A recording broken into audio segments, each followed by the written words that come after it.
போன மாதம் பார்த்தீங்கன்னா India versus England test series போயிட்டு இருந்துச்சு. அதே போல் ஆஸ்திரேலியா வர்சஸ் வெஸ்ட் இண்டீஸு, இது மட்டும் இல்லாமல் ஜிம்பாப்வே வர்சஸ் சவுத் ஆஃப்ரிக்கா, இப்படி பல மேட்சஸ் போயிட்டு இருந்துச்சு.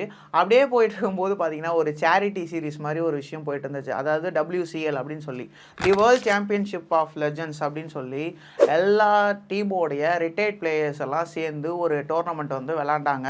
அதில் இப்போ யார் தெரியுமா சாம்பியன் ஆயிருக்காங்க? அதை நான் கடைசியாக சொல்கிறேன். இப்போ பார்த்தீங்கன்னா அதில் வந்து இந்தியன் லெஜண்ட்ஸில் பார்த்தீங்கன்னா யுவராஜ் சிங் தான் வந்து கேப்டனாக இருந்தார். அதே போல் சவுத் ஆஃப்ரிக்காவில் பார்த்தா கல்லீஸு, இந்த மாதிரி நமக்கு பிடிச்சமான எல்லா லெஜண்ட்ஸுமே அந்த மேட்சஸில் விளையாண்டுட்டு இருந்தாங்க. இப்போது பாகிஸ்தானில் பார்த்தீங்கன்னா யுனஸ் கான் தான் கேப்டனாக இருந்தார். ஷஹீத் அஃப்ரிடி வந்து ஒரு ரொம்ப பெரிய ரோல் வந்து ப்ளே பண்ணிருந்தார். இந்த மாதிரி பல விஷயங்கள் போயிடுச்சு, சில பஞ்சாயத்துகள் நடந்துச்சு. இப்போ கடைசியாக ஒரு முடிவுரைக்கும் வந்து முடிஞ்சிருச்சு அப்படின்னு தான் சொல்லணும்.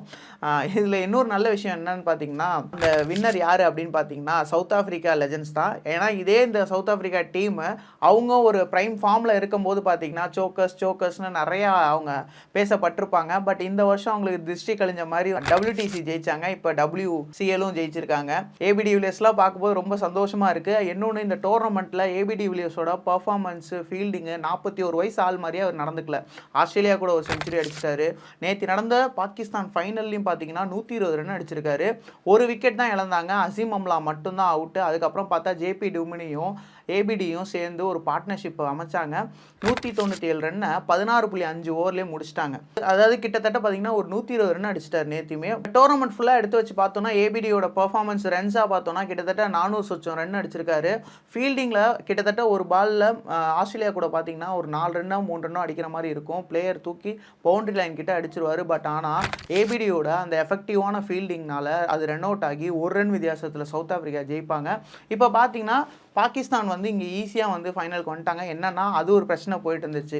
என்னென்னா இந்தியாவுக்கும் பாகிஸ்தானுக்கும் ஆல்ரெடி குரூப் மேட்ச்சில் வந்து ஒரு மேட்ச் இருந்துச்சு. அதுலேயுமே வந்து இந்தியா வந்து அந்த பகல்காம் அட்டாக்காக நாங்கள் பாகிஸ்தான் கூட ஆட மாட்டோம், கால்ட் ஆஃப் பண்ணுறோம் அப்படின்னு சொல்லி விலகிட்டாங்க. அப்போவே வந்து ஒரு பெரிய சர்ச்சை வந்துச்சு. என்னென்னா இவங்க ஜெயிச்சு எல்லாம் வந்துட்டு செமிஃபைனலில் மோதுற மாதிரி வந்துச்சுன்னா அப்போயுமே வந்து நாங்கள் கால்ட் ஆஃப் பண்ணுவோம் அப்படின்னு சொன்னாங்க. அவங்க சொன்ன மாதிரியே என்ன ஆச்சுன்னா இந்தியா வர்சஸ் பாகிஸ்தான் தான் வந்து ஃபிக்சர்ஸ் படி வந்துச்சு செமிஃபைனல்.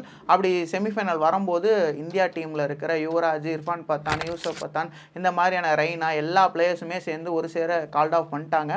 இது ரொம்ப பெரிய ஒரு விமர்சனத்தையும் ஏற்படுத்துச்சு. ஸ்போர்ட்ஸ்மேன்ஷிப் எங்கே இருக்குது, ஸ்பிரிட் ஆஃப் கிரிக்கெட் எங்கே இருக்குது, இந்த மாதிரியான பல கேள்விகளுக்கு இந்தியன் டீம் வந்து ஆளாகப்பட்டுச்சு. ஏன் இது அவங்க பண்ணாங்க அப்படிங்கிறதும் நமக்கு கேள்வியாக தான் இருக்குது. ஏன்னா அது ஆல்ரெடி அந்த பகல்காம் அட்டாக்கு 2 நாடுகளுமே சேர்ந்து ஒவ்வொரு மாதிரியான முறையில் வந்து அவங்கவுங்கள வந்து எதிர்த்து வார் இந்த மாதிரியான விஷயங்கள்லாம் போயிட்டுருச்சு. பட் ஆனால் இது ஸ்போர்ட்ஸ்னு வரும்போது இப்படி ஒரு விஷயம் பண்ணுறது வந்து ஒரு வேறு மாதிரி ஒரு அவேவாக இருக்கிற மாதிரியான ஒரு ஃபீலிங் வந்து நிறைய பேருக்கு இருந்ததை சோஷியல் மீடியாலையும் வந்து தெரிவிச்சிட்டு இருந்தாங்க. இதனால் என்ன ஆகுதுன்னா செமிஃபைனல்லையும் வந்துட்டு இந்தியா வர்சஸ் பாகிஸ்தானில் வந்துட்டு ஆட மாட்டோம்னு சொன்னதுனால பாகிஸ்தானும் சவுத் ஆஃப்ரிக்காவும் வந்து ஃபைனலுக்கு வந்தாங்க. ஃபைனலுக்கு வந்ததுக்கப்புறம் தான் திரும்பி சவுத் ஆஃப்ரிக்கா வந்து சாலிடாக சிங்கிள் ஹேண்டடாக 197 ரன் அடித்து ஜெயிச்சு சாம்பியனாகவும் ஆயிட்டாங்க. ABDயோட வீடியோஸ் எல்லாமே வைரல் ஆகிட்டு இருக்கு. என்னென்னா ஃபுல்லாக ஒரு பாட்டில் ஒன்று வச்சுக்கிட்டு ஜாலியாக டான்ஸ் ஆடிக்கிட்டு அந்த ஒரு மாதிரி ரொம்ப ஃபன்ஃபுல்லாக இருக்கார். மேபி அவர் இன்டர்நேஷ்னல் விளாண்டுட்டு இருக்கும்போது நிறைய ஜெயிச்சிருந்தாங்கன்னா ரொம்ப சந்தோஷப்பட்டிருப்பார். ஆனால் அவருக்கு இந்த வருஷம் நல்ல விஷயம் தான் தோணுது. ஏன்னா RCBயும் ஜெயிச்சாங்க. அதுலேயும் ரொம்பவே அவர் சந்தோஷமாக கொண்டாடி கண் கலங்கி ஒரு மாதிரி ஓவர்வெல்மிங்காக இருந்தார். அதுக்கு அடுத்து பார்த்தா அவங்களுடைய நாடு வந்து சோக்கர்ஸ்னு பலமுறை பேசப்பட்டுச்சு. இவர் கேப்டனாக இருக்கும்போதுமே நிறைய டோர்னமெண்ட்ஸ், ICC டோர்னமெண்ட்ஸில் வந்து பக்கத்தில் வந்து தோற்றுருக்காங்க.